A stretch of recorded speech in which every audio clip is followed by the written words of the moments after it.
Hello student, hello guys.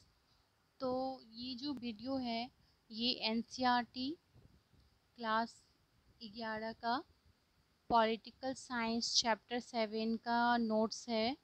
जो इस chapter 7 का जितना भी है उसको एक नोट्स में मैं आप लोगों को करवा रही हूँ। संक्षेप में पूरे चैप्टर का कॉन्सेप्ट समझा रही हूँ। तो ये वीडियो जो एनसीईआरटी के स्टूडेंट हैं उनके लिए इम्पॉर्टेंट तो है ही, लेकिन जो एस्टेट का तैयारी कर रहे हैं, टीईटी का तैयारी कर रहे हैं, किसी भी, चाहे वो बिहार टेट हो या कोई भी टेट हो, किसी भी राज्य का हो, सबके लिए ये बहुत ज़्यादा इम्पॉर्टेंट है। तो चलिए लेट्स स्टार्ट करते हैं। संघवाद 1990 के दशक में नए राज्य बनाने की मांग पूरा करने तथा अधिक प्रशासनिक सुविधा के लिए कुछ बड़े राज्यों का विभाजन किया गया। बिहार, उत्तर प्रदेश, मध्य प्रदेश को विभाजित कर 3 राज्य क्रमशः झारखंड, उत्तरांचल और छत्तीसगढ़ बनाए गए। सोवियत संघ जो है वो विश्व का एक महाशक्ति था, पर 1989 के बाद वह अनेक स्वतंत्र देशों में बढ़ गया, जिसमें से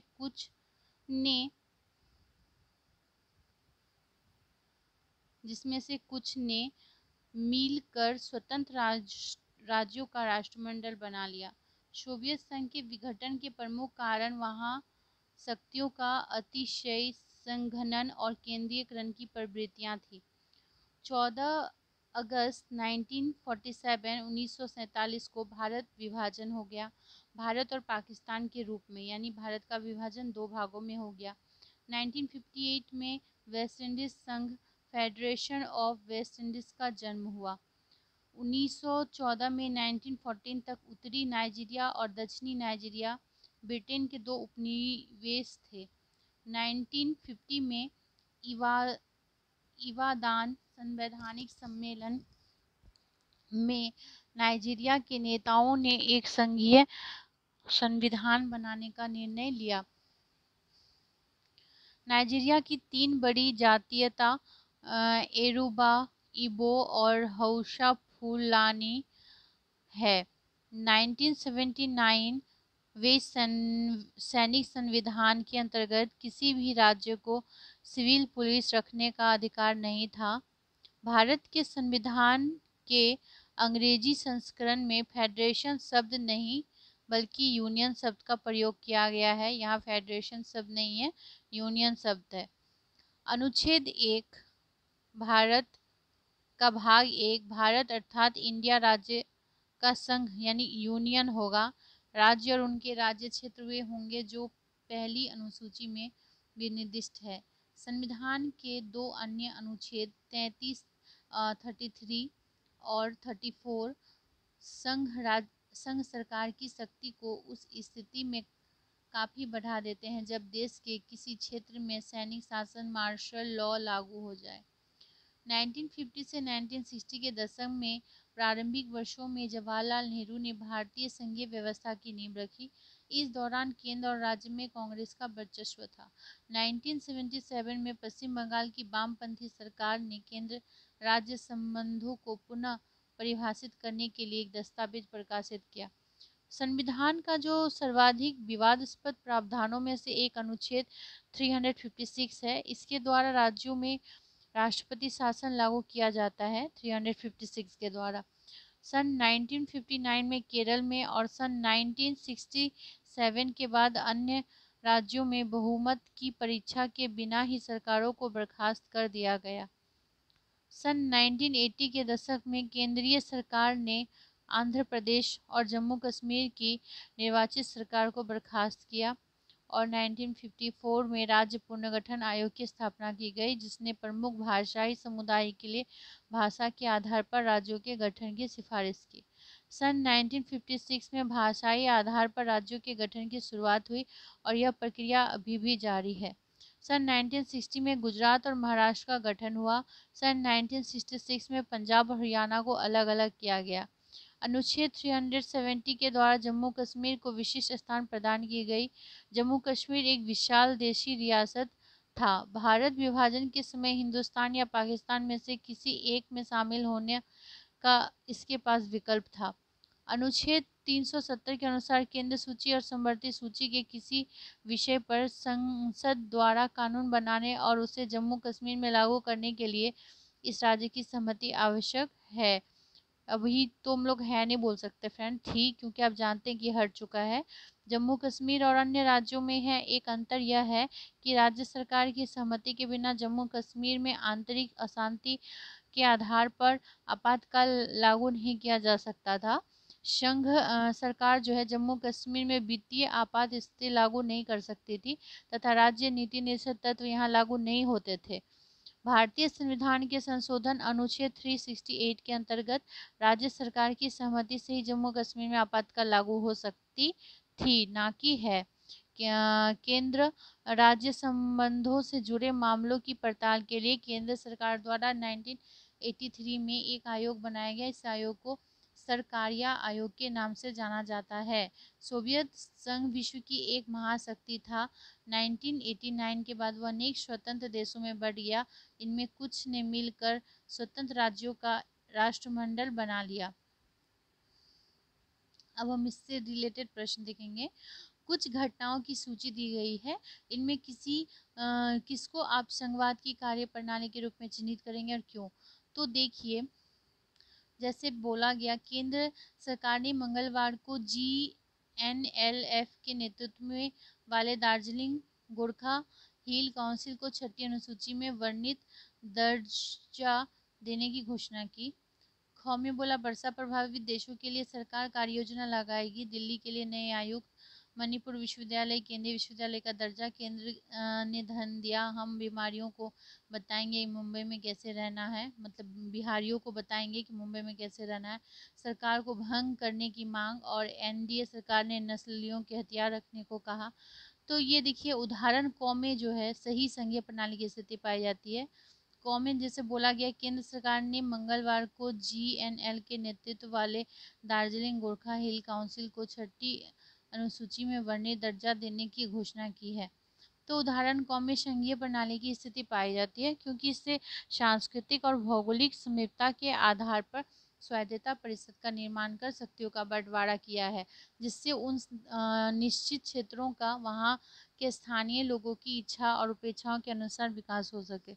दूसरा उदाहरण ख भाग का भी है, जहाँ वास्तविक संघीय प्रणाली की स्थिति लॉ दर्शाता है, जिसमें केंद्र उन राज्यों से खर्चों का ब्यौरा मांगता है जो वर्षा से अधिक हुए, ताकि उनको आवश्यक सहायता दी जा सके। और तीसरा उदाहरण घ में है, देखिए, सरकार को भंग करने की मांग, नहीं सॉरी, मतलब मणिपुर विश्वविद्यालय केंद्रीय विश्वविद्यालय का दर्जा। तो ये जो है घ में भी बोला गया है संघीय प्रणाली की स्थिति है, क्योंकि इसमें कोई भी अरुणाचल प्रदेश की पानी की आवश्यकता को पूरा करने के लिए आवश्यक धन की व्यवस्था है। बेल्जियम संविधान के कुछ प्रारंभिक अनुच्छेद नीचे लिखे हैं। इसके आधार पर बताएं कि बेल्जियम में संघवाद को किस रूप में साकार किया गया। भारत के संविधान के लिए ऐसा ही अनुच्छेद लिखने का प्रयास करके देखें। तो देखिए, पहला है शीर्षक, संघीय बेल्जियम, इसके घटक और इसका क्षेत्र। अनुच्छेद 1, बेल्जियम एक संघीय राज्य है जो समुदाय और क्षेत्रों से बना है। बेल्जियम 3 समुदायों से। अनुच्छेद 2 में बेल्जियम 3 समुदायों से बना है, फ्रेंच समुदाय, फ्लेशिया समुदाय और जर्मन समुदाय। बेल्जियम 3 क्षेत्रों को मिलाकर बना है, बेलून क्षेत्र, फ्लेशियम और ब्रुसेल्स क्षेत्र। बेल्जियम अनुच्छेद 4 में बेल्जियम में 4 भाषाई क्षेत्र हैं, फ्रेंच भाषी, डच भाषी, ब्रुसेल की राजधानी का द्विभाषी क्षेत्र तथा जर्मनी भाषी क्षेत्र। राज्य का प्रत्येक कम्यूनल इन भाषाई क्षेत्रों से किसी एक का हिस्सा था। अनुच्छेद 5, बेलून क्षेत्र के अंतर्गत आने वाले प्रांत वेलून, ब्रोबेंट, हैनॉल्ट, प्लेग, लग्जमबर्ग और नॉमर है। फ्लेसिम क्षेत्र के अंतर्गत शामिल प्रांत एंटीवर्प, फ्लेसिम, ब्रोबेंट और वेस्ट फ्लैंडर्स, ईस्ट फ्लैंडर्स आदि लिम्बर है। अब देखिए, ये दिया। अब इसके आधार पर तो देखिए, बेल्जियम के वितरण से स्पष्ट कि बेल्जियम समाज एक बहुसंख्यक समाज है, जिसमें विभिन्न जाति, भाषा, बोली के लोग रहते हैं, जो अलग अलग क्षेत्रों और प्रांतों में रहते हैं। भारतीय समाज संघीय समाज है, जिसमें विभिन्न जाति, धर्म, संस्कृति, भाषा, बोली के लोग रहते हैं। इसमें अनेक भौगोलिकताएं हैं। भारत ऐसे 28 राज्यों का संघ है। भारत में राज्यों का निर्माण भाषा के आधार पर किया गया है। भारत में संघीय शासन प्रणाली, परंतु इसमें अनेक एकात्म तत्व हैं जिनको भारत एकता अखंडता की सुरक्षा के लिए शामिल किया गया है, परंतु मुख्य विषयों केंद्र को शक्तिशाली बनाया गया है। शक्तियों का बंटवारा भी केंद्र के पक्ष में अधिक है। यद्यपि प्रशासन के क्षेत्र में और विकास के क्षेत्र में केंद्र और प्रांत आपसी सहयोग के काम करते हैं। ठीक है,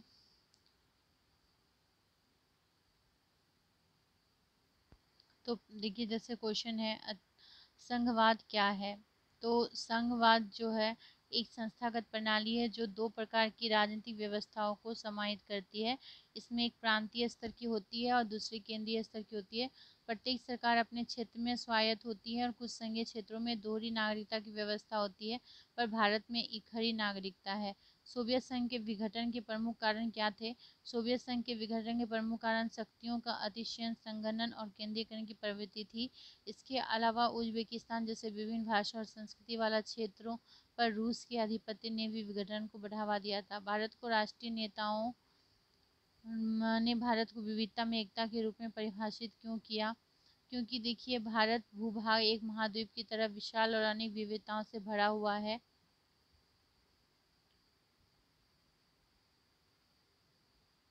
तो भरा हुआ है 20 प्रमुख सैकड़ों अन्य छोटी भाषाएं हैं और अनेक धनी धर्मों के मानने वाले लोग निवास करते हैं। देश के विभिन्न भागों में करोड़ों आदिवासी निवास करते हैं। इन विविधताओं के बावजूद हम एक साझी जमीन पर रहते हैं। हमारा एक साझा इतिहास है, खासकर उन दिनों का जब हम आज़ादी की लड़ाई लड़ रहे थे। हमारे बीच दूसरे कई समानताएं हैं। इसी कारण हमारे राष्ट्रीय नेताओं ने भारत को विविधता में एकता के रूप में परिभाषित किया। कभी कभी इसे विविधताओं के साथ एकता की संज्ञा भी दी जाती है। अब है संघवाद की मूल अवधारणाओं का वर्णन कीजिए। तो संघवाद की मूल अवधारणाएं निम्न प्रकार है। पहला है निश्चित रूप से संघवाद एक संस्थागत प्रणाली है जो दो प्रकार की राजनीतिक व्यवस्थाओं को समाहित करती है, जिसमें एक प्रांतीय स्तर की होती है, दूसरी केंद्रीय स्तर की होती है। प्रत्येक सरकार अपने क्षेत्रों में स्वायत्त होती है और कुछ संघीय देशों में दोहरी नागरिक व्यवस्था है, पर भारत में इकहरी है। इस दूसरा है इस प्रकार के लोगों की दोहरी पहचान और निष्ठाएं होती हैं। वे अपने क्षेत्र में के भी होते हैं और राष्ट्र के भी। जैसे हमसे कोई गुजराती या झारखंडी होने के साथ साथ भारतीय भी होते हैं। प्रत्येक स्तर की राजनीतिक व्यवस्था कुछ विशेष शक्तियों और उत्तरदायित्व होते हैं। वहाँ एक अलग सरकार भी होती है। दोहरी शासन की विस्तृत रूपरेखा अमन एक लिखित संविधान में मौजूद है। संविधान सर्वोच्च होता है और दो सरकारों की शक्ति का स्रोत भी। राष्ट्रीय महत्व के विषयों जैसे प्रतिरक्षा मुद्रा का उत्तरदायित्व संघीय एवं केंद्र सरकार का होता है। क्षेत्रीय एवं स्थानीय महत्व के विषयों पर प्रांतीय राज्य सरकार जवाबदेह होती है। केंद्र और राज्यों के मध्य जो है किसी टकराव को रोकने के लिए एक स्वतंत्र न्यायपालिका की व्यवस्था होती है जो कि संघर्षों का समाधान करती है। न्यायपालिका को केंद्रीय सरकार और राज्यों के बीच शक्ति के बंटवारे के संबंध में उठने वाले कानूनी विवाद को हल करने का अधिकार होता है। भारतीय संविधान में शक्ति विभाजन का क्या अभिप्राय है। तो इसमें जो है दो तरह की सरकारों की बात मानी गई है। पहला एक संपूर्ण राष्ट्र के लिए जिसे संघीय सरकार या केंद्र सरकार कहते हैं। दूसरी प्रत्येक प्रांतीय इकाई या राज्य के लिए जिसे राज्य सरकार कहते हैं। ये दोनों ही संवैधानिक सरकारें हैं और इनके स्पष्ट कार्य क्षेत्र। यदि यह विवाद हो जाए कि कौन सा शक्ति केंद्र के रूप में है और कौन सी राज्यों के पास, तो इसका निर्णय न्यायपालिका संवैधानिक प्रावधानों के अनुसार करेगी। अब है सैनिक शासन या मार्शल लॉ क्या है, तो ये जानना आपको जरूरी है। सैनिक शासन या मार्शल लॉ से अभिप्राय ये प्रावधान संसद को इस बात का अधिकार देते हैं कि ऐसी स्थिति में वह केंद्र या राज्य के किसी भी अधिकारों के द्वारा शांति व्यवस्था बनाए रखने या उसकी बहाली के लिए किसी भी कार्य को कानूनी जायज करार दे सके। इसी के अंतर्गत सशस्त्र बल विशेष शक्ति अधिनियम का निर्माण किया गया है। कुछ राज्यों के लिए संविधान विशेष प्रावधान का वर्णन कीजिए। तो फ्रेंड ये तो हट चुका है, तो आई थिंक मुझे नहीं लगता इम्पोर्टेंट है। भारत में 1956 में कुछ राज्यों का पुनर्गठन किस प्रकार हुआ। तो देखिए जब 1956 में 1956 में कुछ राज्यों के पुनर्गठन हुआ, जिसमें भाषाई आधार पर राज्यों के गठन की शुरुआत हुई। यह प्रक्रिया अभी भी जारी है। 1960 में गुजरात और महाराष्ट्र का गठन हुआ। 1963 में पंजाब और हरियाणा अलग अलग किया गया। बाद में पूर्वोत्तर राज्यों का पुनर्गठन किया गया और अनेक राज्यों जैसे मेघालय, मणिपुर, अरुणाचल प्रदेश का जन्म हुआ। 1990 के दशक में नए राज्य बनाने को पूरा करने को लेकर किन राज्यों का विभाजन किया गया? 1990 के दशक में नए राज्य बनाने की मांग पूरा करने तथापि प्रशासनिक सुविधा के लिए कुछ बड़े राज्यों का विभाजन किया, जैसे बिहार, उत्तर प्रदेश, मध्य प्रदेश को विभाजित कर 3 नए राज्य क्रमशः झारखंड, उत्तरांचल और छत्तीसगढ़ बनाए गए। कुछ क्षेत्र और भाषाई समूह अभी भी अलग राज्य के लिए संघर्ष कर रहे हैं, जिनमें आंध्र प्रदेश में तेलंगाना और महाराष्ट्र में विदर्भ प्रमुख है। तो आपको बता दें, जो आंध्र प्रदेश में तेलंगाना का बार्डर ऑलरेडी अलग हो चुका है।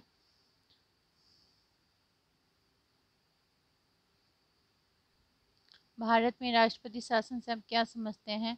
तो इसका हो जाएगा कि भारतीय संविधान में राज्यों में राष्ट्रपति शासन की व्यवस्था अनुच्छेद 356 के अनुसार की गई है। निम्न प्रकार है: अगर किसी राज्य में कानून व्यवस्था भंग हो गई हो, तब राज्य में राजनीतिक अस्थिति की स्थिति में अगर किसी भी दल के चुनाव के बाद सरकार बनने के लिए आवश्यक बहुमत प्राप्त न हो, तो सरकार बनाने के प्रयास विधानसभा के सदस्यों को खरीद फरोख्त, दल बदल की संभावना हो तब, और सरकार संविधान के अनुसार ना चलाई जा रही हो तब। तो थैंक यू फ्रेंड्स, उम्मीद करती हूँ कि आज का सेशन आपको अच्छा लगा होगा। तो आप मेरे चैनल को जो है जल्द से जल्द सब्सक्राइब कर दें, बेल आइकन दबा दें। और हाँ, अगर आपको पीडीएफ चाहिए तो मेरे वीडियो का जो है लिंक में नीचे में दिया हुआ है, टेलीग्राम का लिंक, उसको आप क्लिक करें तो आप मेरे टेलीग्राम चैनल ज्वाइन कर लीजिएगा। आपको पता ही होगा मेरा चैनल है जियो एजुकेशन गुरु। अगर अभी तक लाइक नहीं किया फ्रेंड तो लाइक कर दे। Thank you friends.